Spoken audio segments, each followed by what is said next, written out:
Bonjour, bienvenue sur Fréquence Autisme avec Dalila et Rikita. Super. Nous sommes toujours heureux de vous retrouver pour de nouvelles vidéos. Pour ceux qui nous connaissent déjà, je voulais vous dire merci, un grand merci pour toute la bienveillance que vous nous faites sur les réseaux sociaux. Vous êtes géniaux. Pour ceux qui ne nous connaissent pas, je suis Dalila, maman d'un enfant autiste, Rikita, autiste sévère, sans accueil, sans solution depuis des années maintenant. Les montages sont faits par Fréquence Autisme avec Loïc, le bras droit aux manettes, et moi-même en collaboration. Aujourd'hui, vidéo grand événement. Je suppose que vous avez déjà deviné que ce serait une vidéo sur la journée mondiale de l'autisme. On se retrouve pour des explications. L'autisme est un handicap. On l'appelle le handicap invisible. L'autisme n'est pas une maladie. Un autiste naît autiste. L'autisme est un trouble du développement précoce dans lequel la communication et les interactions sociales sont perturbées. La personne autiste manifeste des intérêts restreints ou s'adonne à des activités stéréotypées et répétitives. Ce spectre autistique peut être représenté par 1000 visages et 1000 façons différentes, verbales ou non verbales. Qui dit autisme dit propriété sensorielle. On nous a appris qu'il y a 5 sens, c'est exact. La vue, l'ouïe, le goût, le toucher, l'odorat. Mais il en existe 5 autres chez toutes les personnes de l'espèce humaine. La nociception, la perception de la douleur, la thermoception en rapport avec la température du corps, la proprioception ou la capacité à savoir où est notre corps dans l'espace sans le regarder, le sens vestibulaire, donc l'équilibre, ce qui inclut rapidité ainsi que lenteur et verticalité, les besoins corporels, la faim, la soif, envie d'aller aux toilettes, la gestion du sommeil, etc., qui inclut aussi le rythme cardiaque et la régulation de la température corporelle. Les 10 sens sont présents chez toutes les personnes. Tout cela est orchestré par un rythme plus ou moins hyposensible ou hypersensible. C'est pour cela que toutes les personnes sont différentes et uniques. Et pour finir, parlons de synesthésie. Qui sont les synesthètes? La synesthésie est une particularité qui permet aux gens de voir de la musique, d'associer des lettres et des couleurs ou de goûter des images. Chaque personne synesthète a des caractéristiques différentes qui lui sont propres. Je tenais à vous présenter ce livre que j'ai lu dès le début et qui m'a beaucoup aidé sur les propriétés sensorielles, questions sensorielles et perspectives dans l'autisme et sur le syndrome d'Asperger. À la fin, il y a un bilan sensoriel que j'ai effectué pour Rikita et à l'époque, ça m'a beaucoup aidé. Olga Bogdachina et il est super.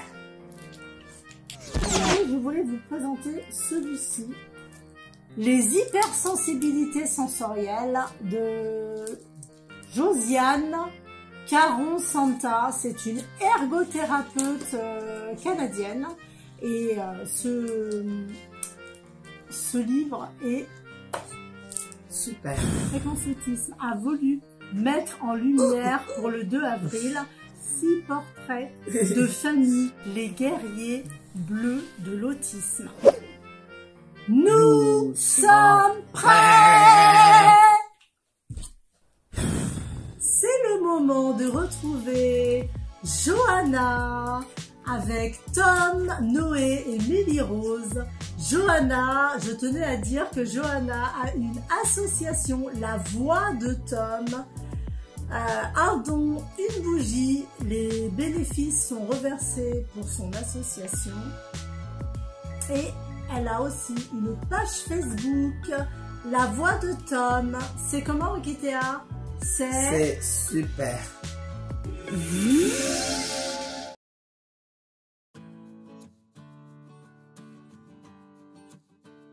Bonjour à tous, je m'appelle Johanna, je suis la maman de Tom. Nous avons une association qui s'appelle La Voix de Tom, ainsi qu'une page Facebook. Tom est un petit garçon de bientôt 6 ans, il est autiste sévère non-verbal et épileptique. Notre association a pour but à aider à la prise en charge de Tom, ainsi qu'à sensibiliser. Donc généralement, on connaît plutôt l'aspect hypersensible des personnes autistes, donc on a l'image des enfants avec des casques anti-bruit qui supportent pas le bruit, qui supportent pas la lumière, qui n'aiment pas être touchés et tout ça. Donc Tom a un profil vraiment atypique à ce niveau-là, c'est-à-dire qu'il est hyposensible. Donc lui, au contraire, des fois il ne sent même plus son corps, il a des difficultés à ressentir les choses, il ne sent pas bien ce qu'il mange, il a besoin qu'on le touche, ça le rassure, ça lui rappelle les limites de son corps, parce que ça arrive qu'il fasse carrément des crises de panique parce qu'il sent plus ses jambes, il n'arrive plus à marcher, etc. Donc ça se manifeste au niveau gustatif. Donc il mange par exemple du citron, il mange du chorizo très très fort, il mange que des choses très croquantes parce que sinon il sent pas bien ce qu'il mange. Donc tout ce qui est compote, yaourt et tout ça, ça lui fait un drôle d'effet quand il mange ça. Ensuite au niveau auditif, alors c'est pareil, hein, il adore le bruit très très fort, il adore la musique très très forte, il adore le violon hyper aigu, ça l'apaise. Et les endroits très bruyants, on dit souvent pour les personnes autistes, c'est des endroits à éviter. Lui, c'est le contraire, il adore quand il y a plein de bruit, plein d'agitation, ça lui plaît beaucoup. Après, ça le fatigue par contre, mais sur le coup, en tout cas, ça ne lui déclenche pas de crise, au contraire, il est plutôt content. Au niveau du toucher, alors là, c'est pareil, souvent on se dit que les personnes autistes n'aiment pas être touchées, lui, c'est tout le contraire. J'ai même fait une initiation au shiatsu pour lui faire des pressions dans le dos quand il est en crise, parce que ça le soulage beaucoup quand on lui appuie très très fort. Même au début, j'avais peur de lui faire mal, tellement il faut appuyer fort. Et en fait, lui, ça le soulage. Donc on a des couvertures lestées, ça l'aide quand il est en crise. Il n'y a pas très longtemps, il a fait une crise énorme et la seule chose que j'ai trouvée pour le soulager, c'est de le plaquer entre le mur et le canapé et d'appuyer sur le canapé et de lui mettre une couverture lestée sur lui. Et ça l'a tout de suite soulagé, quoi. Donc lui, il a vraiment besoin d'être touché. Il est très câlin d'ailleurs, tant mieux, je vais pas m'en plaindre. Donc ça, c'est la particularité de l'hyposensibilité tactile. Et il est aussi hyposensible au niveau vestibulaire, donc en fait, c'est-à-dire qu'il a un besoin de sensations fortes, intenses. Donc il tourne très très vite dans son hamac. Il va très très vite avec sa trottinette, il arrive très bien à faire de la trottinette, mais il faut que ça aille vraiment très vite pour lui plaire. Donc du coup, on a installé des choses à la maison, on a des ballons pour qu'il puisse se balancer, tourner, etc. À un moment donné, quand il était plus petit, il adorait se jeter dans le vide, donc juste pour avoir la sensation, en fait. On avait été obligé de mettre des barrières en haut des escaliers et tout ça, c'était un stress permanent. Ça, maintenant, il a compris que si se jetait du haut des escaliers, ça faisait mal. Donc maintenant, c'est bon, il le fait plus. Mais ça, c'est vraiment un besoin, je veux dire, comme vous, boire et manger, lui, son besoin vestibulaire, s'il n'a pas sa dose de tourner très très vite, de se balancer, etc., il est très très mal, quoi. Donc ça a demandé de mettre 2-3 petites choses en place, notamment l'équithérapie qui le soulageait énormément aussi au niveau de ses besoins vestibulaires, le fait que le poney aille vite et tout, ça lui fait un bien fou. Tom a vraiment un besoin de manipulation intense, c'est-à-dire qu'il a toujours un objet à la main qu'il manipule. Merci de m'avoir écouté et encore merci à Dalila de m'avoir invité.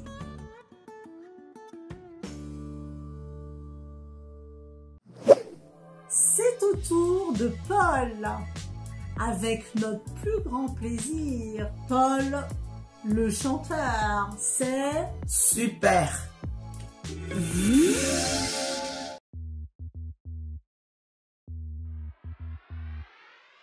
Coucou Dalila, coucou Rikitea, c'est Paul Elixir. Je tenais à vous remercier tout d'abord pour ce concept et pour m'avoir invité à pouvoir témoigner mon autisme. Donc j'ai une histoire par rapport à l'autisme en effet parce que je le vis depuis mon plus jeune âge et bien entendu je suis née avec comme chaque personne autiste. Donc tout d'abord, les signes ont commencé à partir de mes 18 mois. J'étais pas du tout comme les autres. J'étais différent, donc voilà, j'étais un peu à contre-courant de la société, donc voilà. Et on l'a suspecté déjà très tôt.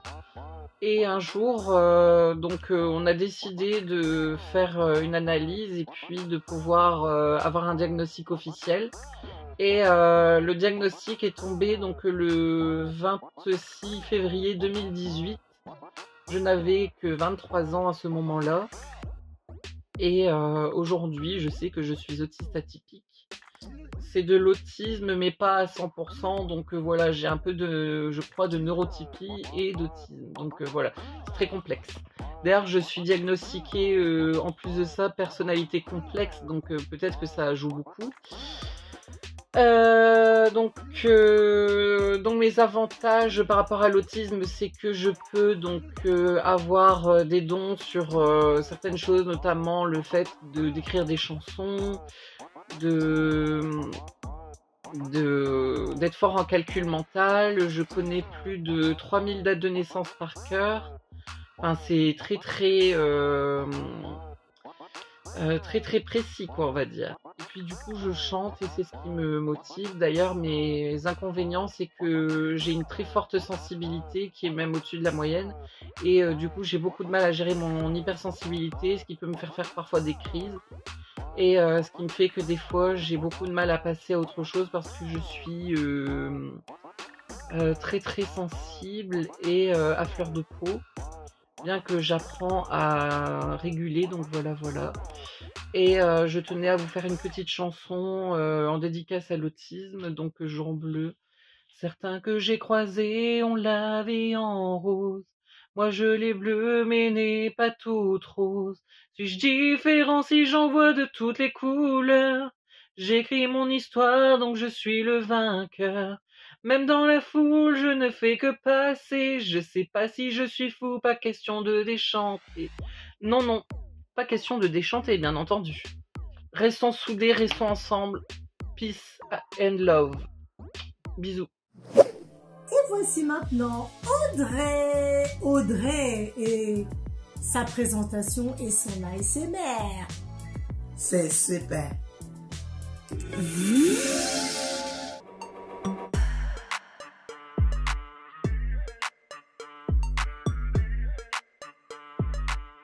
Bonjour à toutes et à tous, j'espère que vous allez bien. Je me présente, je m'appelle Audrey, j'ai 17 ans et j'ai été diagnostiquée autiste de haut niveau vers l'âge de 12 ans environ. Donc ceci est un diagnostic tardif. Et donc cela veut dire que je présente des troubles du spectre de l'autisme. En abrégé, ça donne TSA. Alors aujourd'hui, je vais vous parler d'un avantage que j'ai avec mon trouble autistique, mais également d'un inconvénient. Alors je vais parler uniquement pour ma personne, mais sachez que l'avantage que je vais aborder, il a lieu pour beaucoup d'autistes, mais ça peut également être un inconvénient. L'avantage que j'ai avec mon trouble du spectre autistique, c'est que je suis quelqu'un de très perfectionniste. Mais vraiment, par exemple à l'école, si un travail a une rature, a du blanc ou que les écritures ne se ressemblent pas toutes et qu'elles sont parfaitement alignées sur une ligne, ça ne va pas du tout. Alors en quoi c'est un avantage d'être aussi perfectionniste?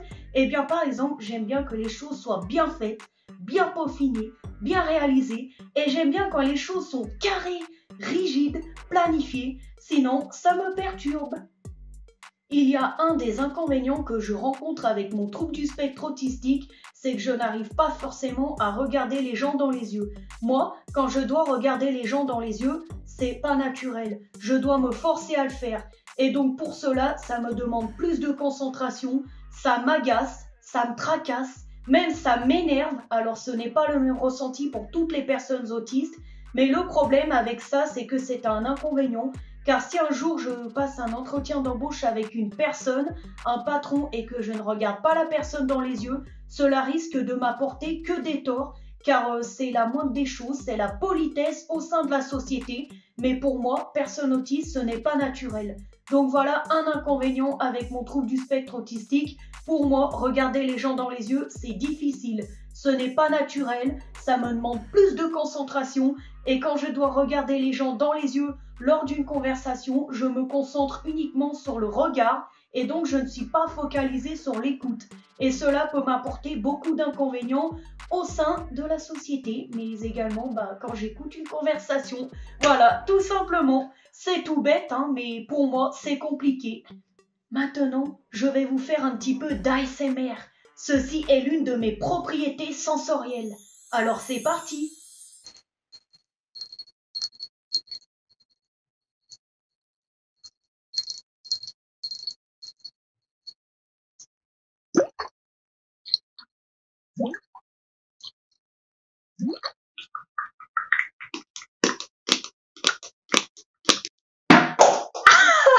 Incroyable ça!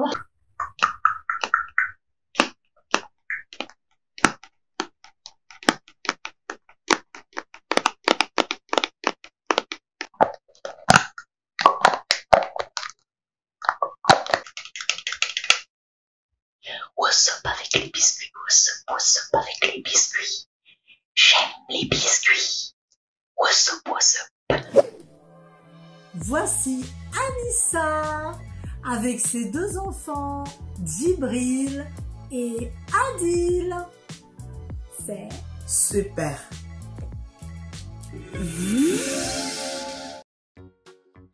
Coucou, bonjour à tous. Alors moi c'est Anissa, maman de deux garçons autistes et du coup aidante familiale.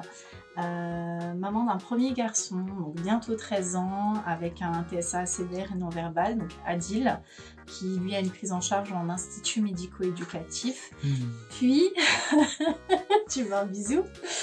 Et Djibril, 7 ans, donc qui lui a une prise en charge en unité d'enseignement élémentaire pour enfants autistes.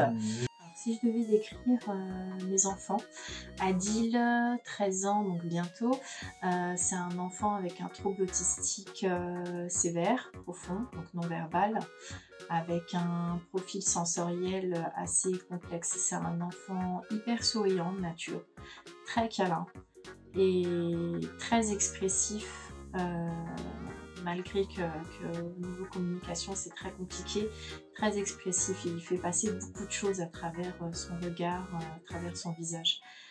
Et pour Djibril, donc son petit frère 7 ans, on est sur un profil complètement différent.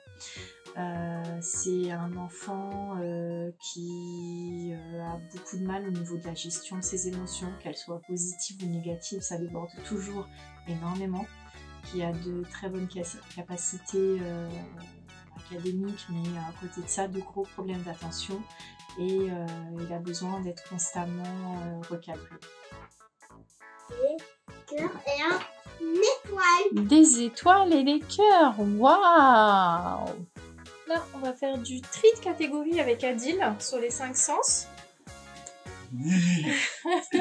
Et là, on choisit donc ce qu'on entend et ce qu'on sent. Ce qui peut paraître très abstrait pour un enfant avec un profil comme Adil. Comme quoi, tant qu'on n'a pas essayé, on ne sait pas de quoi ils sont capables.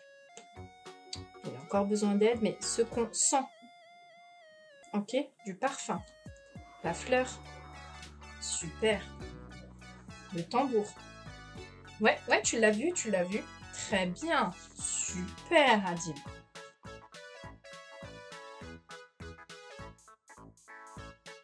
La radio. Bien, super, bravo. Une cloche. Super, Adil. Une fleur. Bien. Le sifflet. Bien. L'aspirateur. Le téléphone. Génial. Génial, t'es un champion. Prends un bonbon. C'est super ça, Adil. Merci à Fréquence Autisme de l'invitation pour cette vidéo. Force et courage à vous. Vous avez tout mon soutien. Et je vous embrasse très fort. Et voici le tour de Stéphanie et sa fille Marie-Emeline, la belle licorne. C'est super.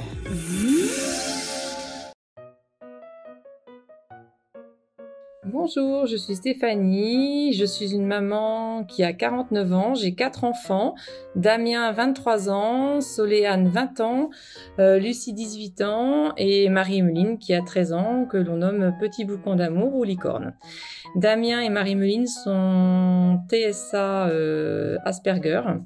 Damien a été diagnostiqué à l'âge de 23 ans et Marie-Emeline à l'âge de 13 ans. Elle est aussi porteuse d'un TDAH sévère.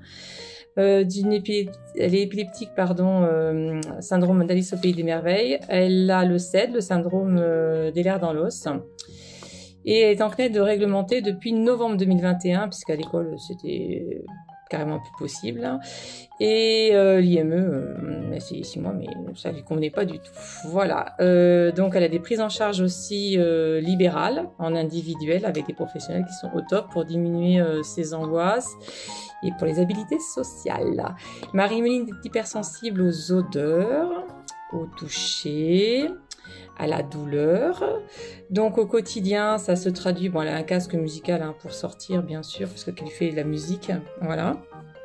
Quand elle prend sa douche, c'est surtout pour le shampoing, en fait, c'est très très compliqué, ça lui fait vraiment des douleurs, le bruit de l'eau sur ses cheveux, c'est assez compliqué. Pour l'alimentation, on peut pas changer de marque, parce que le goût n'y est pas, donc c'est compliqué aussi. Elle va manger par couleur, donc elle va avoir, à un moment donné, elle va manger que du rouge ou que du vert, alors que c'est des fois pas forcément la période, ou la saison surtout. Bien sûr, elle n'a pas d'étiquette sur ses vêtements. Elle est en short hiver comme été parce que c'est compliqué pour elle de porter des pantalons, même s'ils sont tout doux, parce qu'elle aime bien les choses tout doux.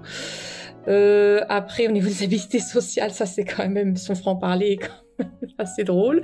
Donc elle peut carrément dire à une personne qu'elle pue par rapport à son parfum, en se mettant la petite main, mais elle dit, je m'excuse, je ne te juge pas, mais tu pues.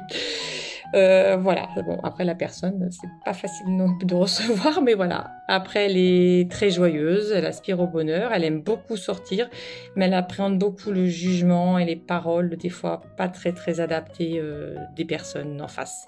Voilà, bonne journée, courage aux enfants et courage aux parents. Bisous, bisous. Elle tient l'association avec son mari, les champions des bulles bleues. C'est à ton tour, Maureen, c'est... Super.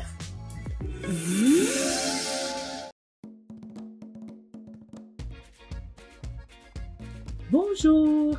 Je me présente, je m'appelle Maureen. Je suis la maman d'Eran. Et toi? Moi, je me présente. Je m'appelle Rowan et j'ai 12 ans. Et je Voilà. suis le petit frère d'Eran. Eran est un jeune garçon autiste de 14 ans. Il a été diagnostiqué autiste à intensité moyenne avec déficience intellectuelle. Alors, Eran, en ce qui concerne son hypersensibilité sensorielle, donc Eran, il a un casque. S'il va, par exemple, à la fête foraine, il n'oubliera jamais son casque, il va le prendre lui-même parce qu'il sait que au manège, il y a de la musique. Et puis, il a de l'hypersensibilité sensorielle du côté olfactive, c'est-à-dire que les odeurs le fatiguent beaucoup aussi. C'est un garçon, si, désolé, ça pue quelque part, il va vous le montrer que ça pue. Donc, voilà. Donc, côté oreille et odorat, Eran est vraiment sensible. Quand on l'aide pour la douche, Eran n'aime pas trop qu'on lui touche le visage, mais ça va mieux maintenant. Dans le temps, il avait un peu de mal. Et pour les habits, des fois, je lui demande, tu veux ça? Il va me dire non. Sinon, en général, c'est oui. Pour les vêtements, ça va. C'est un garçon qui est adorable et qui fait des progrès vraiment à son rythme et on est vraiment très très content. Il est calme, hein? Il est calme, Eran. Voilà. Coucou Guy et la Tanote. Ça va sympa avec moi? Oui. Donc voilà, notre petit champion qui va avoir bientôt 14 ans. Et donc moi je suis le papa. Donc je tiens une association qui s'appelle les Champions des Bulles Bleues. Et ce qu'on tente de faire, eh ben, c'est d'expliquer déjà à la société que l'autisme, c'est simplement un mode de fonctionnement qui est complètement différent, mais qui peut vivre avec nous. Arrêtons de toujours vouloir les exclure. Alors avant, je faisais des défis mais en course officielle et beaucoup de trail. Et je le faisais à cette époque-là pour mon fils. Et après, j'ai eu l'idée du drapeau. Alors au départ, j'étais un peu gêné. Et quand j'ai vu le succès que ça a eu, j'ai continué.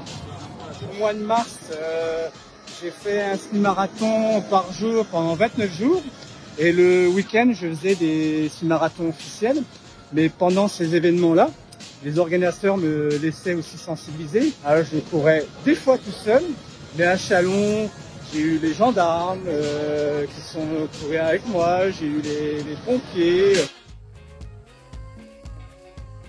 Voilà, on va vous souhaiter une bonne journée. Tu dis aussi? Au revoir. Ouais, et tu fais ce que tu veux là. Tu coupes. Ah bah vas-y. Terminé. Oui. Je vous remercie et puis gros bisous à tous.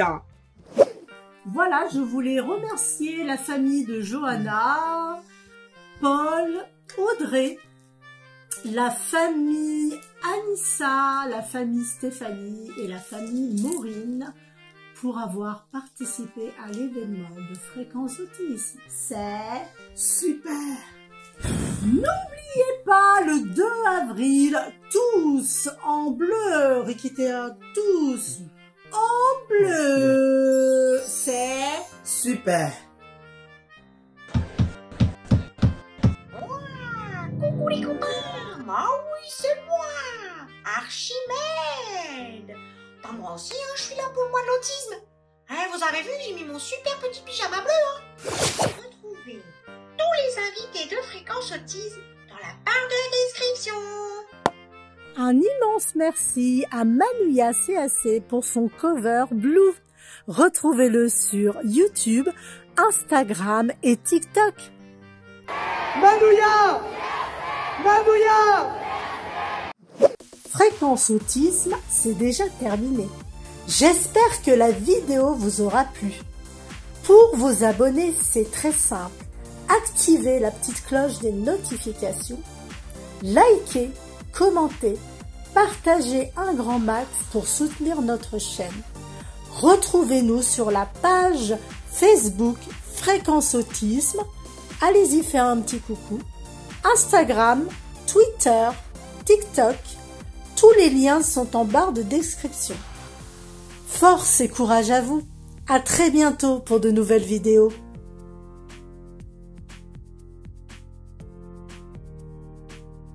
Ne lâchez rien, vous êtes tous des guerriers.